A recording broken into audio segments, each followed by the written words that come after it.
54வது ஸ்லோகம். ஸ்தோத்ரம் மம ஏதது க்ரியதே சும்ப தைத்ய நிராகிருதைஹி தேவைஹி சமேதைஹி சமரே நிசும்பேன பராஜிதைஹி. ஸ்தோத்ரம் மமைதல் க்ரியதே शुम्भदैत्य निराकृतैः देवै समेदै समरे निशुम्बेन पराजितैः. தேவர்கள் ஸ்துதிக்கிறது என்னையாக்கும் அப்படின்னு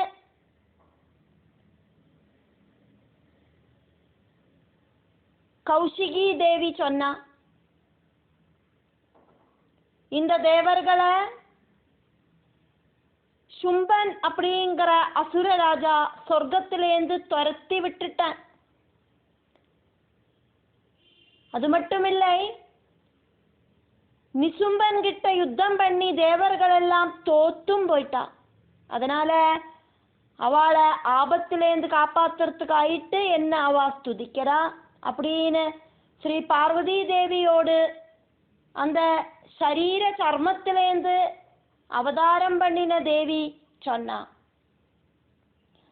சமரே யுத்தத்துல நிசும்பேன பராஜிதைஹி நிசும்பன் அப்படிங்கிற அசுரனால துரத்தி அடிக்கப்பட்ட தேவர்கள். சும்ப தைத்ய நிராகிருதைஹி சும்பன் அப்படிங்கிற அசுரன் அவன்கிட்ட தோத்தும் போயிட்டா தேவர்கள். சமேதைஹி தேவைஹி எல்லா தேவர்களும் மம ஏதத் ஸ்தோத்ரம் க்ரியதே என்னோடு இந்த ஸ்தோத்திரத்தை ஸ்துதிச்சு என்ன வணங்கினா.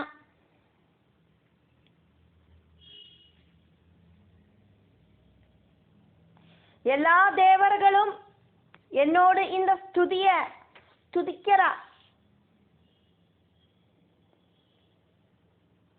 யுத்தத்தில நிசும்பனால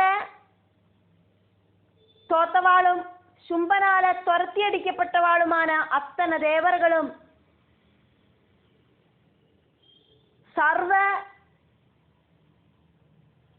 தேவ தேஜோமயாயிட்டு சிவையாயிட்டு இருக்கிற என்னோடு இந்த ஸ்தோத்திரத்தை ஸ்துதிச்சு என்னையாக்கும் கூப்பிட்டுருக்கா. ஸ்லோகம் 55. ஷரீர கோஷாத் யத் தஸ்யாஹ பார்வத்யா நிஸ்ருதா அம்பிகா கௌஷிகி இதி சமஸ்தேஷு ததஹ லோகேஷு கீயதே. शरीरकोशात्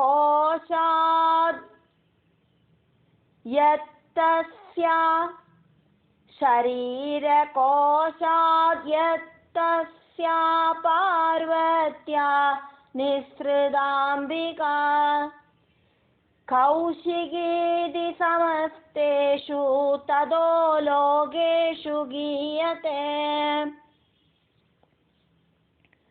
பார்வதி தேவியோடு சரீரமாயிருக்கிற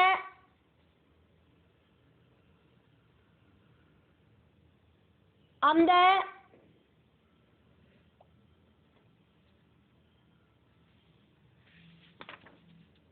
சர்மத்திலேந்து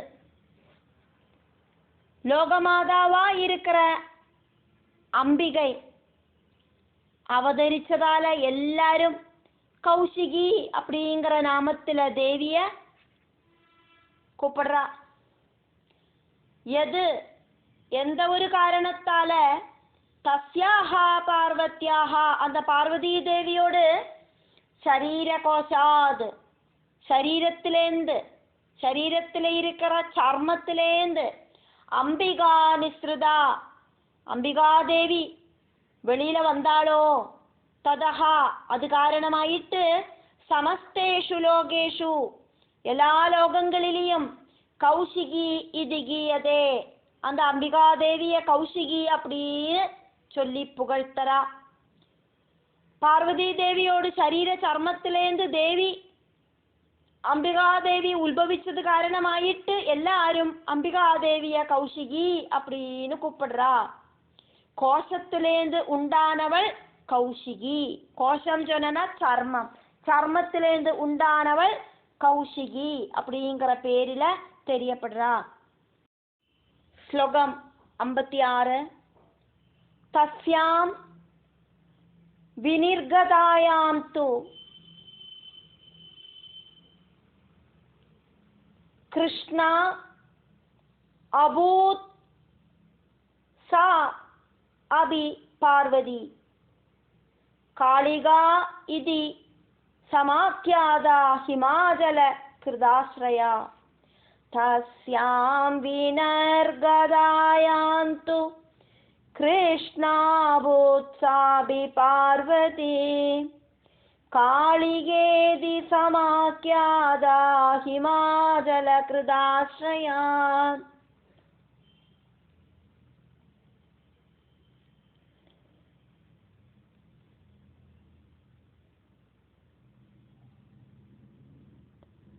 பார்வதி தேவியோட சரீரத்திலேந்து கௌஷிகி தேவி வெளியில வந்தோன பார்வதி தேவியும் கிருஷ்ணவர்ணமாயிட்டு பவிச்சா. பரமேஸ்வர சந்நிதியில போய் நின்ன பார்வதி தேவிய பார்த்துட்டு பரமசிவன் காளிகா அப்படின்னு கூப்பிட்டார். கணவருக்கு கருப்பு கலர் பிடிக்காதோ அப்படின்னு நினைச்சிட்டு ஹிமாச்சலத்துல போய் பார்வதி தேவி தபச ஆரம்பிச்சா. தஸ்யாம் விநிர்கதாயாம் து கௌஷிகி தேவி பார்வதி தேவியோட சரீரத்திலேந்து வெளியில வந்தோன சா பார்வதி அபி கிருஷ்ணா, அந்த பார்வதி தேவியும் கருப்பு கலர் ஆயிட்டா, கிருஷ்ணவர்ணத்திலே ஆயிட்டா. காளிகா இது சமாக்கியாதா, காளிகா அப்படின்னு பேர் இருக்கிறவளான அந்த தேவி ஹிமாச்சல கிருதாஸ்ரயா, ஹிமவான் அப்படிங்கிற அந்த பர்வதத்துல தன்னோட அப்பாவோடு பர்வதத்துல வசிச்சு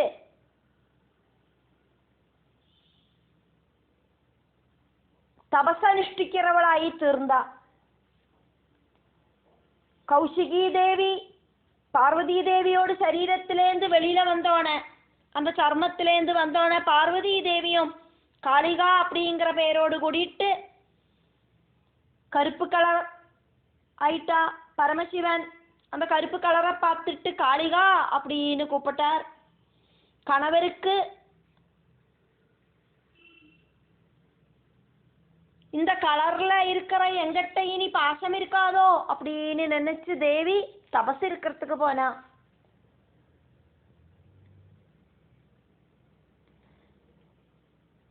கங்கா நதியில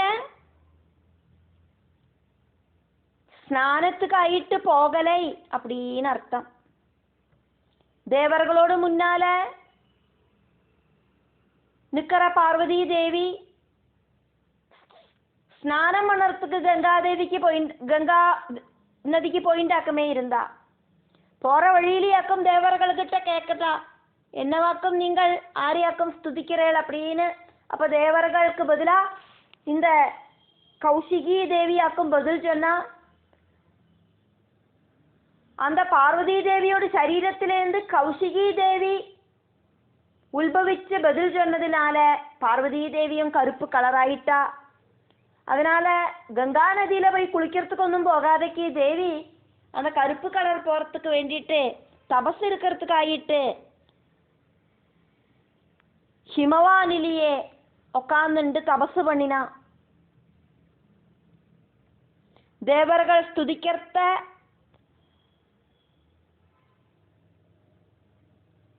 அந்த ஸ்துதிய அக்செப்ட் பண்ணின கௌஷிகி தேவி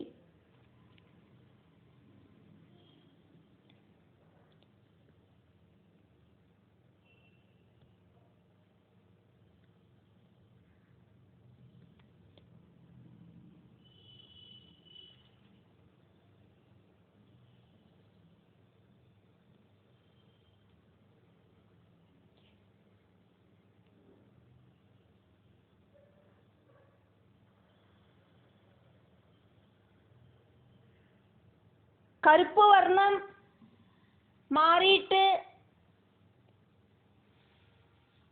கௌரவர்ணமான பார்வதி தேவி. கௌரி அப்படிங்கிற நாமம் வந்துடுத்து தேவிக்கு. கௌரி அதுக்கப்புறமா ஸ்நானத்துக்கு போனா, ஸ்நானம் முடிஞ்சு கைலாச பர்வதத்துக்கு போனா பரமசிவன் கிட்ட, அந்த டைம்ல அந்த கௌஷிகி தேவி காளிகா அப்படிங்கிற பேரோடு கூடிட்டு அந்த ஹிமவானிலேயே வசிச்சா.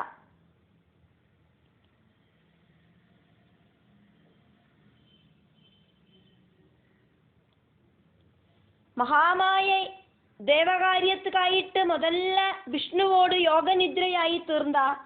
அதுக்கப்புறமா சர்வ தேவ தேஜஸ்வியா இருக்கிற சிவையாயிட்டு பவிச்சா. அதுக்கப்புறம் பார்வதி தேவி ஆனா. அதுக்கப்புறம் கௌஷிகி ஆயிட்டு இருந்தா.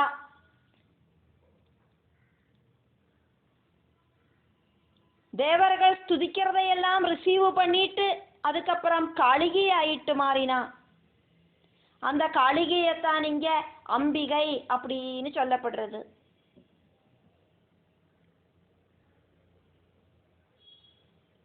ஐம்பத்தி ஏழாவது ஸ்லோகம்.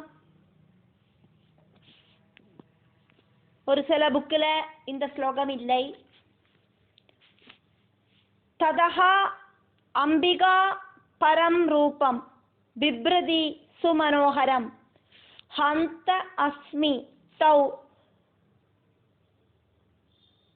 மகாவீர்யௌ இதி உக்த்வா த்ரிதசான் ததா ததோம்பிகா பரம் ரூபம் பிப்ரதி சுமனோகரம் ஹந்தாஸ்மி தௌ மகாவீர்யௌ இத்யுக்த்வா த்ரிதசாம்ஸ்ததா.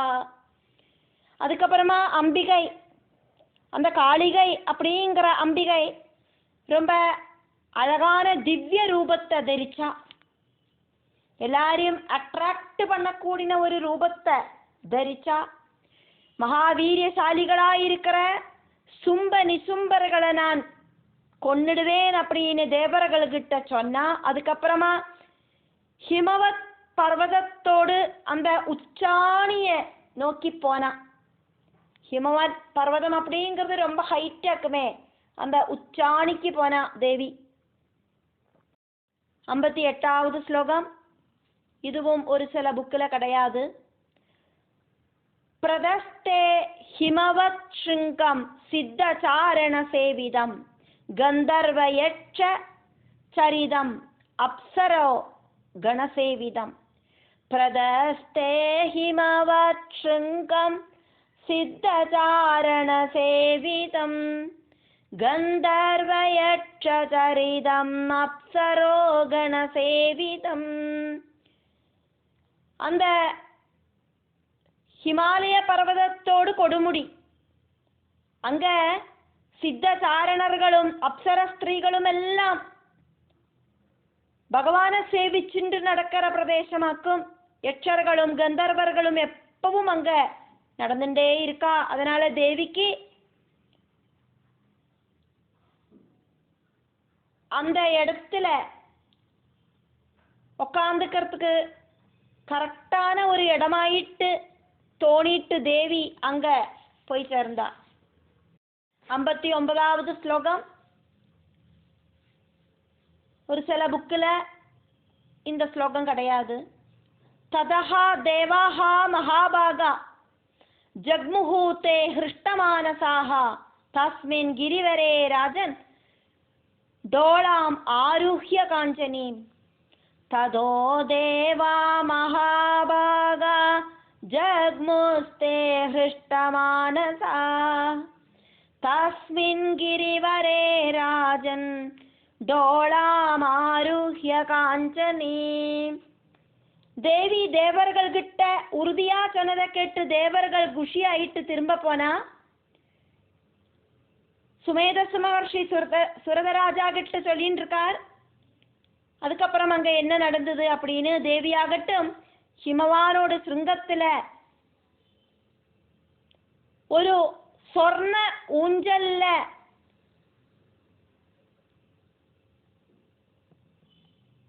அப்படிங்கிற வரைக்கும் இந்த ஸ்லோகம். ஸ்லோகம் 60 இதுவும் ஒரு சில புக்கில் கிடையாது. காயந்தி இவ ஹசந்தி இவ பிப்ராணா ரூபம் உத்தமம் உவாச சா சிரம் காலம் தேவானாம் ஹிதகாம்யயா காயந்தேவ ஹசந்தேவ பிப்ராணா ரூபமுத்தமம் உவாச சா சிரம் காலம் தேவானாம் ஹிதகாம்யயா.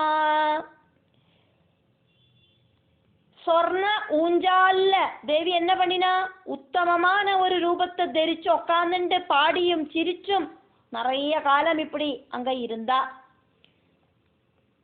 தேவர்களுக்கு என்ன செய்யணுமோ அதை செய்யறதுக்காயிட்டு, அசுரர்களை அட்ராக்ட் பண்ணறதுக்காயிட்டு தேவி அங்க அழகான ரூபத்தை தரிச்சுண்டு உட்கார்ந்தா. அசுரர்களோடு சுகிருதம் இல்லாம ஆனாதான் தேவிக்கு அசுரர்களை நிகிரகம் செய்ய முடியும். அதிபராசக்தியான தேவி கிட்டையே அசுரர்கள் காமவிகாரத்தோடு கூட்டிட்டு போனாரோ அப்போ அந்த அசுரர்களோடு சுகிருதம் இல்லாம போயிடும். அப்போ தேவிக்கு அசுரர்களை நிகிரகம் பண்ணலாம் ஈஸியா. அது வரைக்கும் தேவி அங்க அந்த சொர்ண ஊஞ்சால்ல உட்காந்து ஆடிப்பாடிண்டு உட்காந்துக்கிறதுக்கு ரெடி ஆயிட்டு அங்க குஷியாயிட்டு உட்காந்துட்டு இருந்தா, அசுரர்களோடு வருகைய எதிர்பார்த்துட்டு இருந்தா அப்படின்னு அர்த்தம். 61வது ஸ்லோகம்.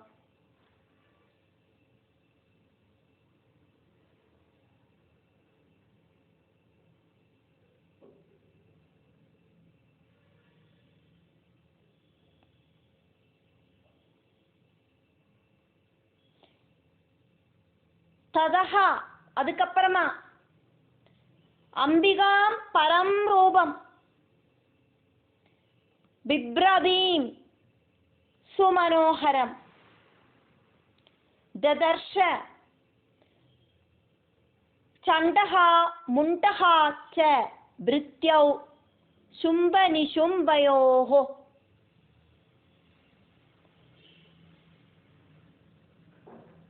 ததோம்பிகாம் பரம் ரூபம் பிப்ராணாம் சுமனோகரம் ததர்ஷ சண்டோ முண்டஸ்ச பிருத்யௌ சும்ப நிசும்பயோ. ததஹா அதுக்கப்புறமா சும்ப நிசும்பயோஹோ பிருத்யௌ சும்ப நிசும்பர்களோடு சேவகர்களாயிருக்கிற சண்ட முண்டகாச்ச சண்டனும் முண்டனும் பரம் ரொம்ப ரொம்ப சுமனோகரம் ரூபம் அதியான அழகாயிருக்கிற அந்த ரூபத்தை பிப்ராணாம் தரிச்சுட்டு இருக்கிற அம்பிகாம் காளிகா அப்படின்னு பேர் இருக்கிற பார்வதி தேவிய ததர்ஷா பார்த்தா. அதுக்கப்புறமா சும்ப நிசும்பர்களோடு பிருத்தியர்களாயிருக்கிற சண்டமுண்டர்கள் ரொம்ப அழகான ரூபத்தை தரிச்சுட்டு இருக்கிற காளிகை அப்படின்னு பேர் இருக்கிற பார்வதி தேவிய பார்த்தா.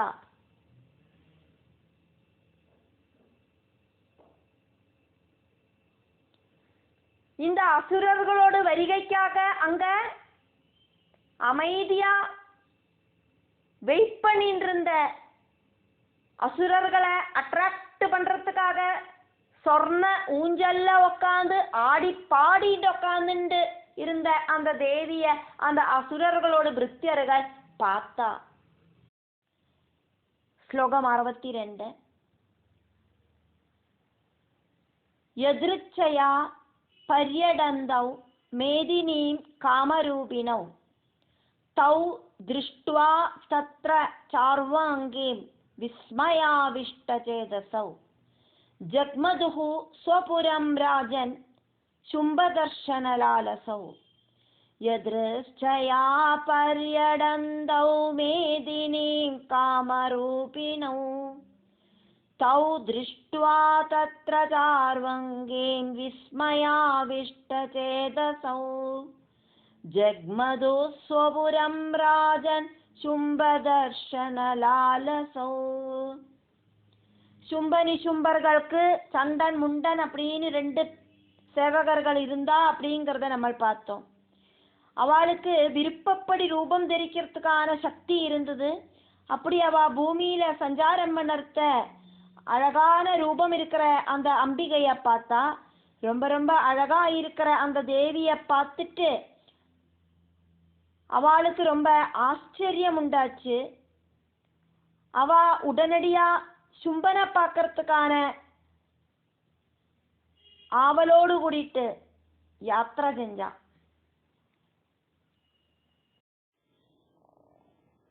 அறுபத்தி 3வது ஸ்லோகம். தாப்யாம் சும்பாய ச ஆக்யாதா சா அதீவ சுமனோகரா.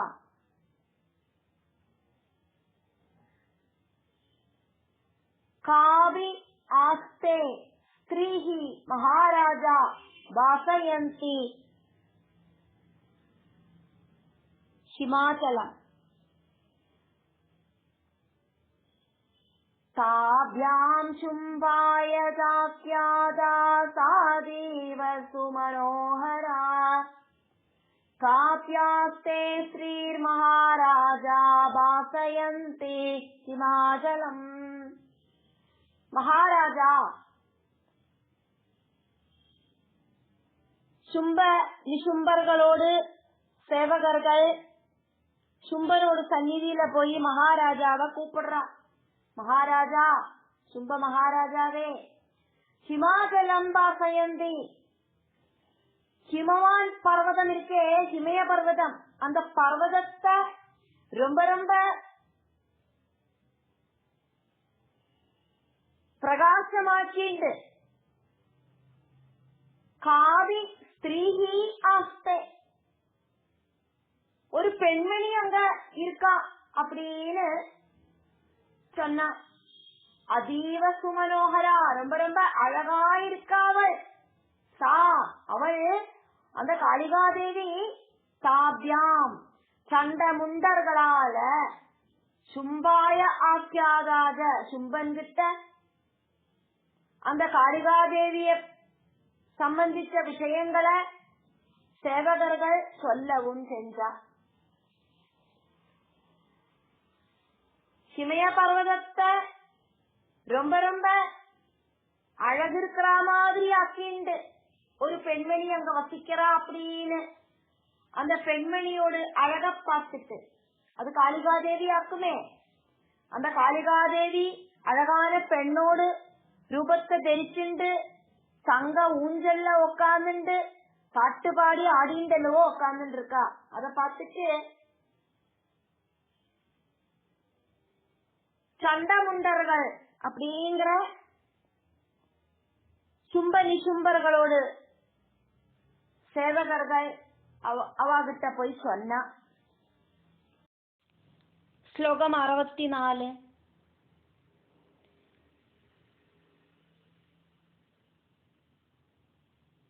ந ஏவ தாத்ருக் கொஜித் ரூபம் திருஷ்டம் கேனசித் உத்தமம். ஞாயதாம் காபி அசௌ தேவி கிருஹ்யதாம் ச அசுரேஸ்வரா. நைவ தாத்ருக் கொஜித் ரூபம் திருஷ்டம் கேனசிதுத்தமம். ஞாயதாம் காப்யசௌ தேவி கிருஹ்யதாம் சாசுரேஸ்வரா.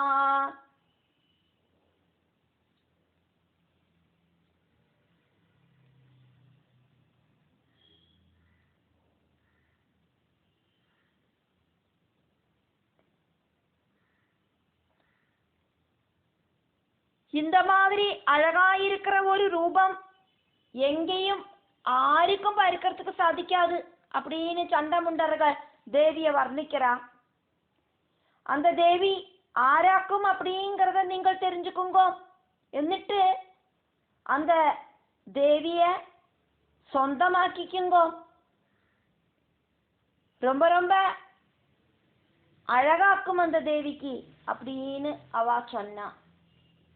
அசுரேஸ்வரா, அசுர சிரஷ்டா அப்படின்னு சண்டமுண்டர்கள் கூப்பிடுறா சும்பனை.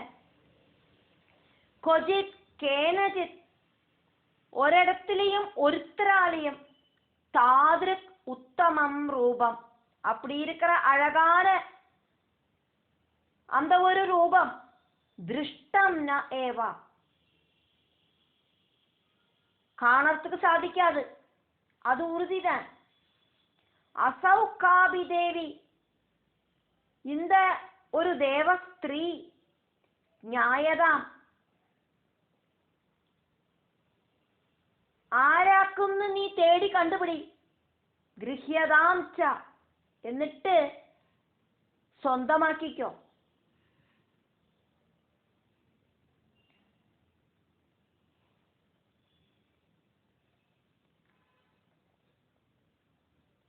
பூமியில எங்கேயும் ஒருத்தராலையும் இந்த மாதிரி ஒரு அழகான ரூபத்தை காணறதுக்கு சாதிக்காது.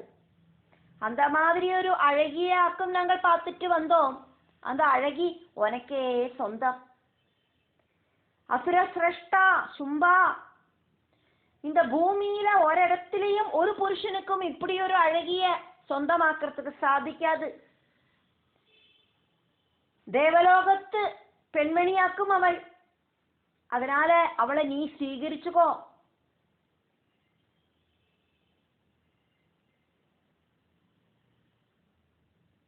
அப்படின்னு அவ சொன்னா.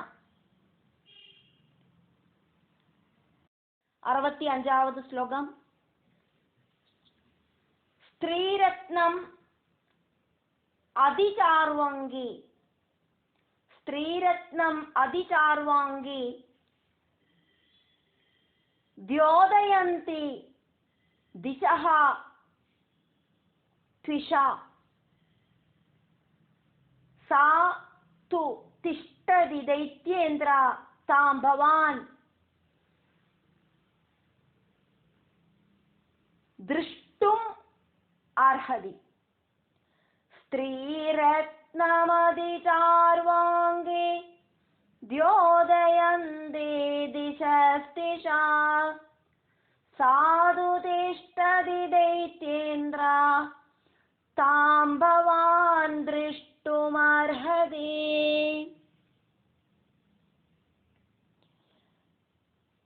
दैत्येन्द्र அசுர சிரஷ்டா அப்படின்னு கூப்பிடுறா சண்டமுண்டர்கள் சும்பர. சா அவள் ஸ்திரீரத்னம் து, அந்த ஸ்திரீரத்னமாகட்டும். ரத்னம் அப்படிங்கிறது ரொம்ப ரொம்ப வேல்யூபிள் ஆக்குமே. அப்போ அந்த அழகான பெண்மணிய ஒரு ரத்னம் ஆயிட்டே சொல்லதா இங்க. அந்த ஸ்ரீரத்னமாகட்டும். அதிசார்வாங்கி ரொம்ப ரொம்ப அழகியாயிட்டு. திஷா ஜொலிச்சுண்டு. திச தியோதயந்தி திஷ்டதி, 8 திக்குகளையும் பிரகாசிப்பிக்கிறவளாயிட்டங்க அந்த ஹிமய பர்வதத்தில் வசிக்கிறா. பவான் தாம் திருஷ்டும் அர்ஹதி, ராஜாவே நீங்கள் அவளை பார்க்க வேண்டியதாக்கும். அவளை பார்க்காம இருக்கக்கூடாது. கண்ணு இருக்கிற ஆளுக்கெல்லாம் அவளை பார்க்கத்தான் வேணும். இல்லைன்னா இந்த கண்களுக்கே ஒரு வேல்யூ இல்லாம போயிடும். ஹே அசுர சிரேஷ்டா, அந்த ஸ்ரீரத்னமாகட்டும் ரொம்ப அழகாயிட்டு இருக்கா. அவளோடு அந்த ஐஸ்வர்யத்தால 8 திக்குகளும் ஜொலிச்சு நிற்கிறது. அந்த ஹிமய பர்வதத்துல அவள் வசிச்சுட்டு இருக்கா. நீங்கள் அவளை போய் பார்க்கத்தான் வேணும்.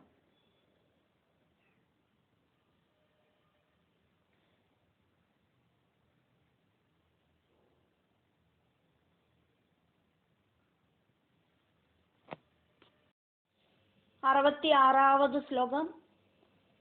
ந ஏவ தேவி ந கந்தர்வி ந அசுரி ந ச பன்னகி திருஷ்டபூர்வா क्वचित् नारी श्रुतपूर्वा अपि वा प्रभो नैव देवी न गन्धर्वी नासुरी न च पन्नगी दृष्टपूर्वा क्वचित् नारी श्रुतपूर्वापि वा प्रभो ஒருத்தரையும் இந்த அளவுக்கு அழகிகளாயிட்டு நாங்கள் பார்த்துட்டில்லை. அத்தனை பேரையும் அட்ராக்ட் பண்ணி இழுக்கிற கந்தர்வ ஸ்திரீகளில கூடியும் இந்த மாதிரி ஒரு அழகிய நாங்கள் பார்த்துட்டில்லை. மாயாபலசாலிகளாயிருக்கிற அசுர ஸ்திரீகளிலையும் இப்படி ஒரு அழகிய நாங்கள் பார்த்ததில்லை. நாகஸ்திரீகளிலையும் நாங்கள் இந்த மாதிரி ஒரு அழகிய பார்த்துட்டில்லை. இந்த மாதிரி ஒரு அழகிய இதுவரைக்கும் நாங்கள் எங்கேயும் கேட்டுட்டும் இல்லை, பார்த்துட்டும் இல்லை.